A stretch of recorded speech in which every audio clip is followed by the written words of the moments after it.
It's time for the movie rate, and tonight's victim is actor, teacher, and writer Doug Hutchison, that played in many films as well as television, such as Punisher, Warzone, Green Mile, X-Files, and many others. Hello. Hey, Mike. How you doing? Fantastic. So what's going on? What's going on? Life, man, in all of its glory. Been a blessed adventure thus far, colorful one. I'm actually speaking to you from Detroit, Michigan, where I grew up before moving to New York and then eventually Hollywood, California, where I've been for the past 25 plus years. So I've returned to Detroit for a plethora of reasons, but I'm happy to be back. I love Detroit. A lot of really exciting gifts are coming out of my return here. Well, so you also teach acting. Do you teach acting there, or are you just there to visit, or anything else acting related? Well, yeah. I mean, I came out here for, to be honest, for personal and professional reasons. I don't know if you've been to Hollywood, but if anybody has out there, you know what I'm about to say. At times, you need to recharge your batteries. I desperately needed to get out of Hollywood just for a while to get centered again in mind, spirit, and body, which I have. Jumped into my Jeep Wrangler last September 1st with my little Italian Greyhound, Dortney, and we threw some belongings in the back and we cross-countryed it from Hollywood to Detroit.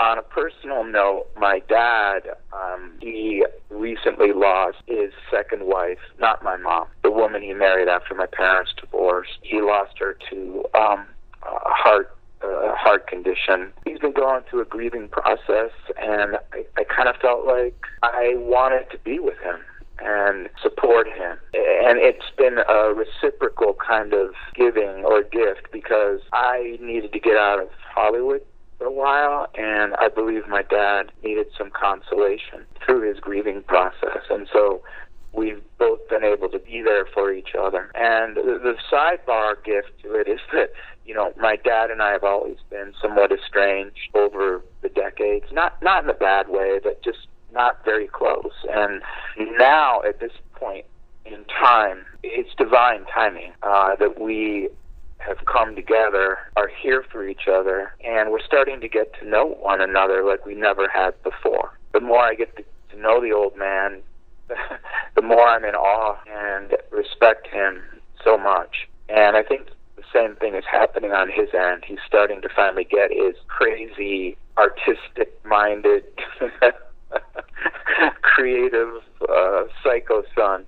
So that's been a really beautiful gift. On the professional side, I mean, I love to teach. So I conceived a concept called the Art of Stillness, and basically it started out as an acting program for students. In a nutshell, the concept is that you start from the basis of stillness in your acting.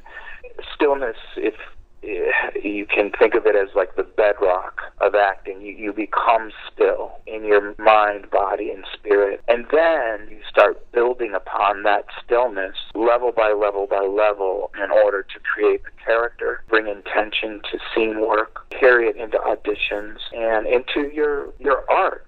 And so I've kind of opened the horizons now and realized that the Art of Stillness isn't just about acting.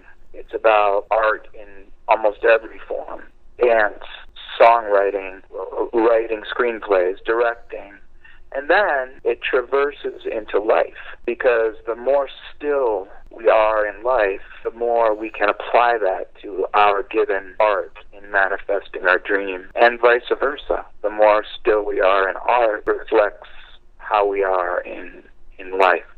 So I've been blessed to have the opportunity to teach this here in Detroit. My ultimate goal is to start the Art of Stillness Institute. I'm going to manifest that dream, and I think Michigan is potentially fertile ground for that. I haven't stopped acting. I did the final episode of the season finale of CSI not too long ago. I was the guest star for that episode. And then all last year, 2017, I was shuttling back and forth from Hollywood to Toronto, where I'm actually playing a character in a game, a video game. I've never done that before. It's a wild experience, but it's coming out soon. It's called Far Cry 5 by a company called Ubisoft, who's also created like Call of Duty and all these other big-time games. I'm not a gamer, so I don't really know that world very much, but it was really fascinating to play a character in the game. And then lastly, not lastly, but I was privileged to be invited to this X-Files convention in Chicago a couple weeks ago. It really blows me away because when I did the X-Files, we're talking like 1992. I mean, that's how far back we're going. But it was fascinating. There was a huge turnout. I'd say there were over 2,000 fans there from all over the world. I mean, I met so many people from Amsterdam, Germany, Estonia, London. People drove up from San Antonio, Texas, 12 hours just to go to this fan fest. It was really a privilege to meet these folks. They're very, very loyal to this show. So that was fun. And then finally, I write screenplays. I've written over 24, I think, a couple dozen. But I just finished a screenplay called My Father's House, which was inspired by my return to Detroit and my new connection with my father. So I'm hoping to take that to the next level. And then lastly, and I'll shut up a while so you can talk, Mike, I'm working on a memoir, an autobiography, because I don't know, I've just had such a colorful, wild roller coaster ride in Hollywood and in my pursuit of manifesting my dreams to become an actor, and I got a lot of stories to tell. I think hopefully entertaining, some of them scandalous. It's a very frank book. It will be a frank book about my experiences rubbing elbows with the likes of, Tom Hanks and Jamie Foxx and Samuel L. Jackson and Sean Penn and Val Kilmer, all the wild people I've met along my journey and my experiences in movies and whatnot. So hopefully I should be finished by June, and then we're going to get it published, and hopefully it'll be an entertaining read. So that's what I've been up to. What about you? Well, it's definitely not as colorful. I mean, it's like probably maybe like one page.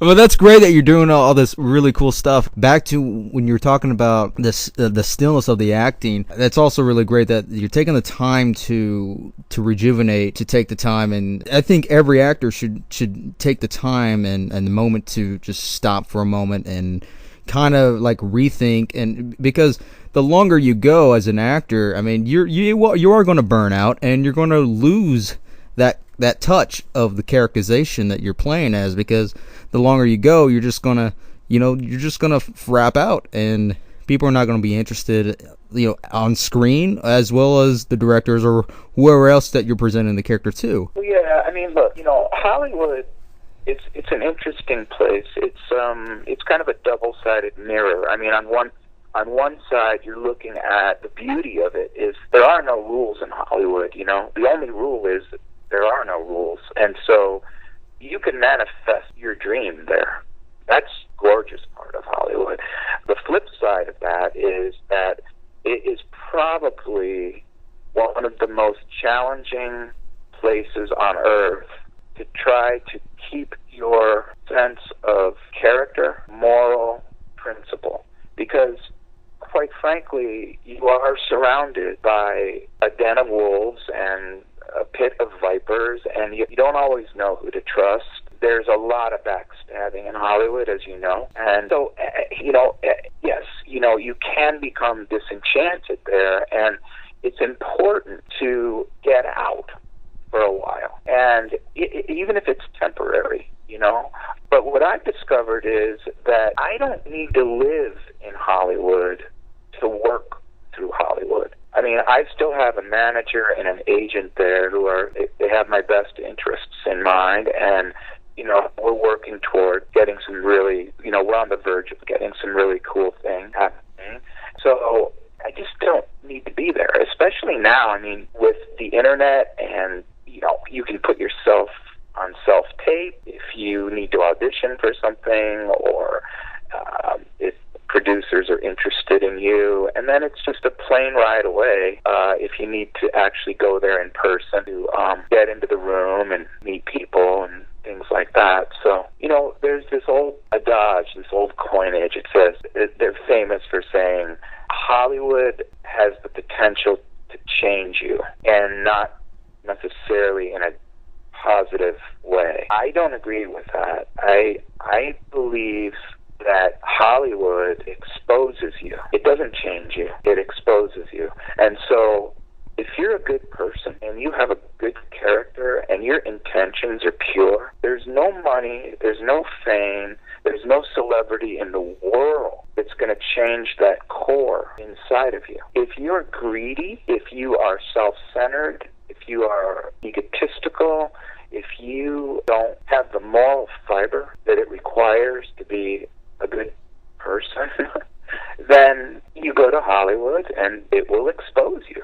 And, it's one or the other. And we're starting to see that now, unfortunately, with this whole Harvey Weinstein list. It seems to be never-ending now. It's like this list of just, unfortunate abuses of power. And so, yeah, I needed to get out. I needed to get out for a while. I don't know if I'll go back. Maybe. I'm an open book right now. I'm feeling really good. I dropped 30 pounds. Believe it or not, I blew up, and I wasn't treating myself right. I wasn't eating well. I was, drinking too much. And these are the trappings that Hollywood can offer if you're not careful. Therefore, here I am in Detroit. Got back to church. Go to church with my dad. I feel like I'm in a really good place right now, and I'm grateful for it. Yeah, that's really awesome too. And there are actors out there that express their art, and then there are actors out there that trying to make a name for themselves and that are intentionally use themselves as a byproduct. Do you think the responsibility has become negligent due to profit? It's very difficult right now. The movie business in Hollywood right now is really on a razor's edge, because it seems like the only thing we're able to watch anymore in movie theaters is either comic book movies, superhero movies, horror. Horror is always be around. I mean, year round, everybody loves horror, but it's either like independent horror movies or big multi-million-dollar superhero movies. It seems like our choices now in the theater, and I think it's eating itself up. It's like it's hard. It's difficult to get a movie made these days, unless you are like a Harvey Weinstein. However, the flip side of that is that all of this material is now coming out in these series from Netflix and Hulu and all of these cable channels, and the acting, the script writing, the directing is impeccable. I mean, I'm addicted to several of these shows. I was sorely disappointed when House of Cards appears like it's going to fall because of Kevin Spacey being on the Harvey Weinstein list. I love that show. There's just so much material out there now, and so many opportunities for actors. That's one of my goals, is with my manager and agent. I am going to nail one of these impeccable series. I don't know, going to be on Netflix or Hulu or on a major network. I don't know, but to nail a series regular, a recurring role that you can just shine in and potentially get nominated for awards, and I mean, the sky's the limit as far as that aspect of Hollywood breaking out. It seems like the television does that. It's just, it really, ask anyone. I mean, even the best of the best, it's hard to get a movie made anymore, unless, like I said, it's superhero or horror. When it comes to with these studios with over budgeting and sometimes they bomb on their own films, do you think these companies are actually kind of ruining or even holding back actors themselves from pursuing an actual decent resume? No, No, I don't. You know what? You can be in the crappiest movie ever made and come out smelling like a rose if you are acting truthfully and, you know, lending yourself. Like, of course, there are a lot of factors, you know, that are involved, as we know. You know, there's the editing, the lighting, the makeup, the character, the script, the direction, all of that stuff adds its elements, but honestly, if you're a good actor, you are always a good actor. You will never be a bad actor because nobody sets out to do that. Nobody goes, you know, all right, I'm going to be crappy in this movie. I really do believe if you have a harness on your craft, and as long as you're constantly striving to act truthfully and from the foundation of stillness, you can be in the worst piece of crap and people are still going to remember you as the shining, glowing moment in that movie or whatever project it is. So no, I don't think it's hurting careers necessarily. And quite frankly, I mean, if you think about it, even the movies we love to criticize because they're not very good, nobody ever sets out to make a bad movie. Think about that. Like, if you got the finances, whatever it is, low budget, medium budget, high budget, and you've attracted a cast of actors who you really love and believe in, and if you have a script that you're impassioned by, you're going to set out to try to make the best movie you can. And you may come up with a turd.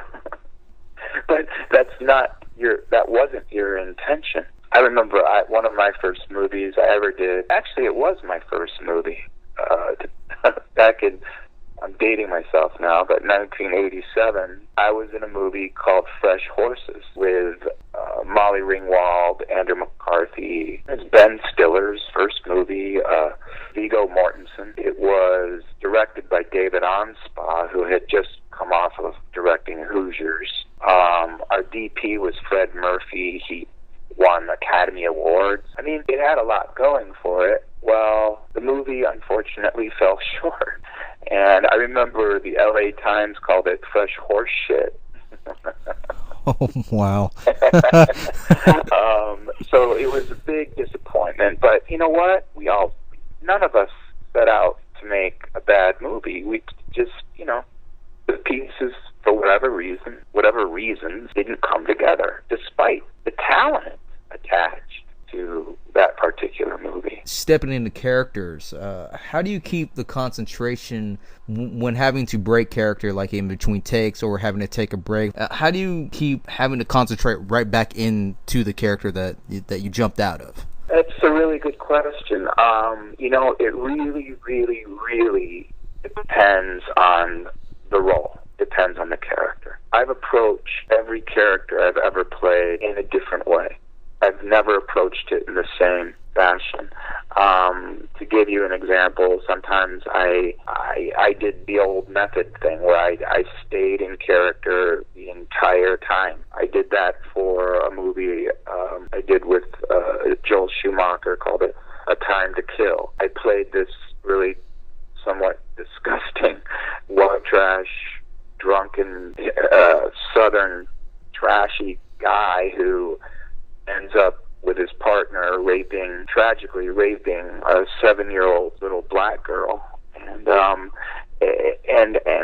I had to smoke in it. I'm not a smoker. I found these faux cigarettes that looked like Marlboros, which I was grateful for, but you know, my hair was long. I didn't take a shower. I was just greasy, dirty, and so I needed to feel like I had to stay in that character.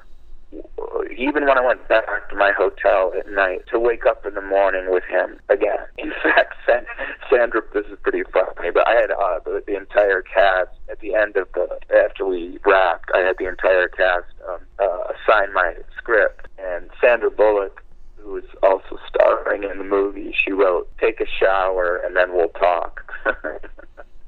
But I realized that if I could actually embody this character and then convince people from that region because we shot in Mississippi, a little town called Canton, Mississippi. I decided if I could convince the locals that I was actually from Canton and I was part of this family, then I would succeed in delivering the performance that I had hoped to deliver. When I played Percy in The Green Mile, it was a different approach. I did a lot of homework. I kept a journal, a Percy journal.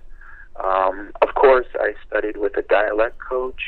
I stayed fairly in character on the set, but it was a different vibe. You could go in and out. I was learning that from Tom Hanks. You didn't have to, stay ensconced in that character constantly. So when I went home, I didn't take Percy home with me, but for some reason, Percy was easy for me to slip into once I did my homework. When I did Salt and Sea with Val Kilmer, I was playing a DEA, a drug enforcement agent, and so I hung out with Riverside DEAs. They took me on runs with them. It was fascinating. I mean, literally, it was like cops. I was like following them while they were busting into houses and arresting crack addicts and gunfire. I mean, it was crazy. But I felt like I needed to plunge into that kind of world because it was so alienated. It was so alien. And then finally, like when I played that character in Bait with Jamie Foxx, I was a psychotic character, but he was very introverted, so I decided I would isolate myself.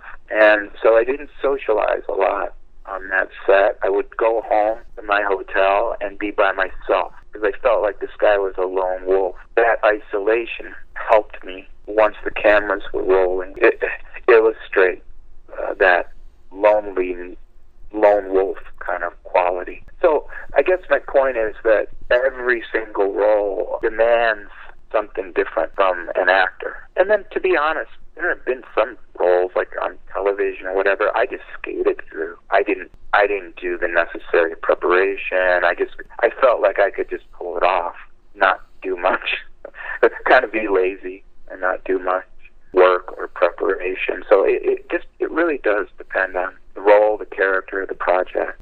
I've always found that every character that I've played in a movie or on stage, whatever, TV show, I always carry a residual aspect of that character with me just for a while until finally it fades.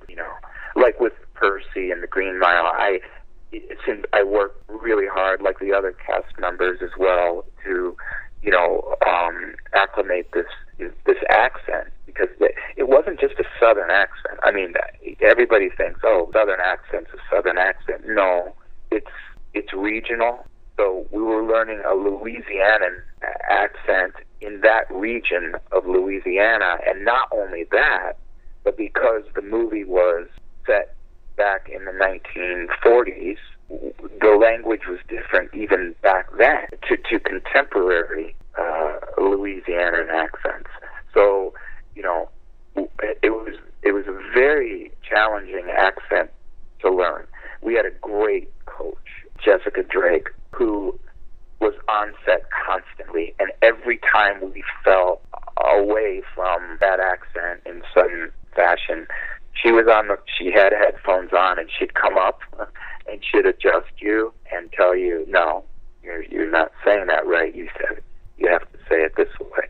So the reason I'm bringing it up is because after we wrapped, I had that accent for weeks. Like it wouldn't go away, and until it did, finally, it finally, faded. But that seems to happen a lot with the characters that I play. Like when I played Ifty and I Am Sam with Sean Penn, I was playing such a specific character that it was difficult afterwards to get rid of the stuttering and just the aspects of Ifty kind of clung on to me for a while until finally he let me go. and I could move on to the next. Yeah, where do you think the real fulfillment in the art of acting is really gained at? Like, which areas do you think is really the best part of it all? I mean, today you see actors you watch on the screen. I mean, it seems so fast paced that they're really kind of. It almost seems like they're rushing the role just so they can get past it. I mean, it is a job. Some aspects you really can't treat it just as a job, but if you do, you're not you're going to be literally leaving out all the emotions, the moments, and the aspects of the character of your acting to the audience that's on the screen, and it's just going to look fake, and it's not gonna dwell out for you if you just treat it as a job. The fulfillment in the art of this is to reach out and actually touch the audience, regardless if it's a big role or small role or just an extra, Oh, I couldn't agree more. That's why I was blessed by this idea, this concept that came to me, this art of stillness. It didn't come overnight. It didn't just happen. This has been developing in me and in my acting and in my art for years. And finally, it dawned on me that by becoming still, you are slowing down and you are telling the truth from a well of an egoless ocean of stillness. And this is what I attempt to impart to my students when I teach. We need to become still in order to become truthful, in order to affect not only the person that we're acting with or the moment in the movie or theater or whatever it is, but that's when our audience becomes engaged. Stillness is like a light that moths are attracted to. And when you see somebody becoming still in a performance, you are automatically, as an audience member, attracted to that.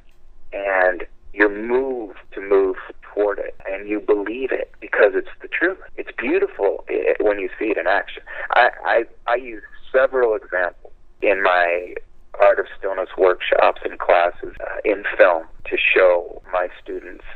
One of them is Anthony Hopkins in Silence of the Lambs. It's an absolutely still and believable performance. Now, here's an actor who's playing a serial killer who eats his victim. Now, in a lesser actor's hands, that could be completely over the top. But what do we see with Anthony Hopkins? We see him soft-spoken. We see him with his hands clasped behind his back. We see him being completely still as he relates to the Jodie Foster character.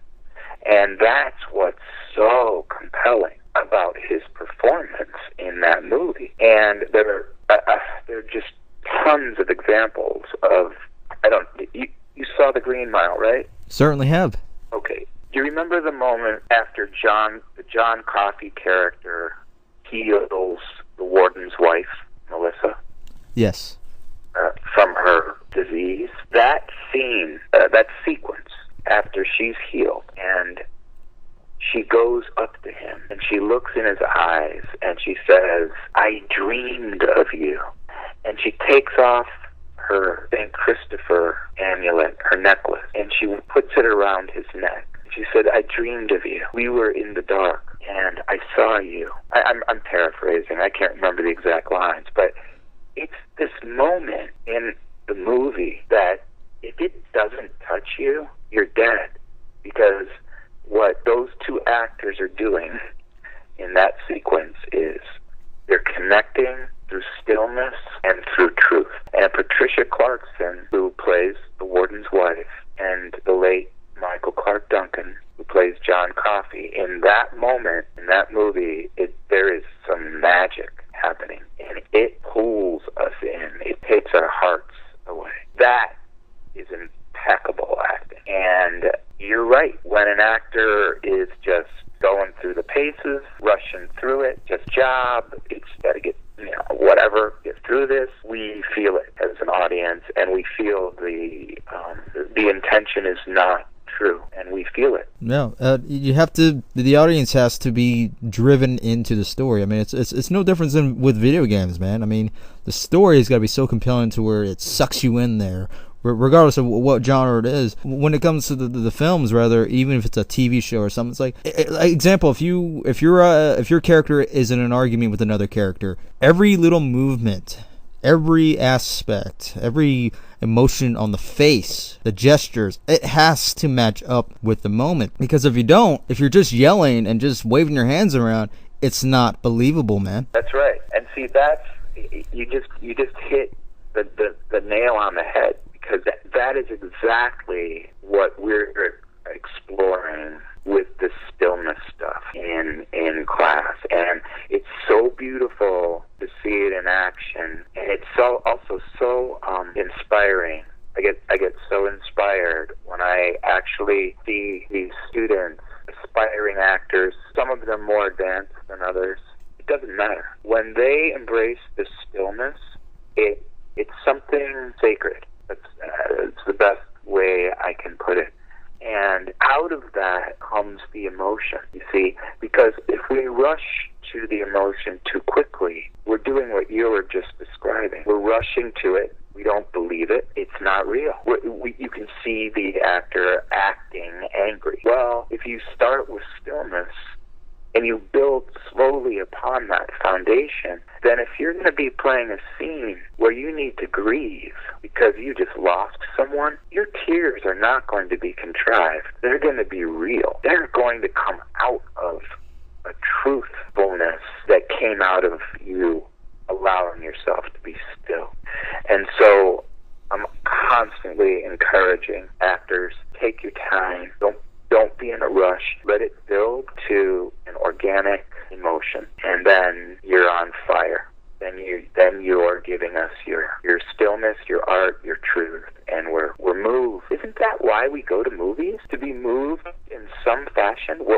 Whether it's a horror movie, to be frightened, whether it's a heartfelt drama, to be moved. I just watched this movie a couple weeks ago. I don't know if you've seen it, called A Monster Call movie. I don't recall that, no. It was made in 2016. I highly recommend it. It's a movie about grief, probably on the top of my list right now of movies that just grabbed my heart, tore it into pieces, and then built it up again. It's just a lovely movie. And talk about stillness, talk about truth. You will see the most impeccable act in this film. A Monster Calls. I highly recommend it to you and your audience who's listening. Get this movie. Watch it. You'll be floored. Well, I certainly will. Well, go ahead and plug in anything that you wish to promote, any new projects or that you are currently doing, and please, your new studio, teaching, as well as like any dates and so forth. Yeah, I don't know. I don't have much more to add than what I mentioned at the beginning. I think they're showing previews of the video game now, Far Cry 5 on YouTube, so I think it's premiering soon, like right around the corner. Like I said, I'm hoping to finish my book my manager gave me a June 1st deadline, so I'm diligently trying to pound that out to get it done by then. And I just, I have maybe 2 or 3 of my screenplays that are in the process of, eventually and hopefully produced. I finally have some investors on, who like them and who seem to be on board. And then, other than that, like I said, I'm just really into this Art of Stillness thing. And so my hope is that, I don't know, I don't want to put a time limit on it because I really don't know, but I will be creating this Art of Stillness Institute. I would love to be the artistic director. I would love to teach other teachers to teach this method and see it expand, because I've seen it work miracles and touch other people. That is actor, teacher Doug Hutchison.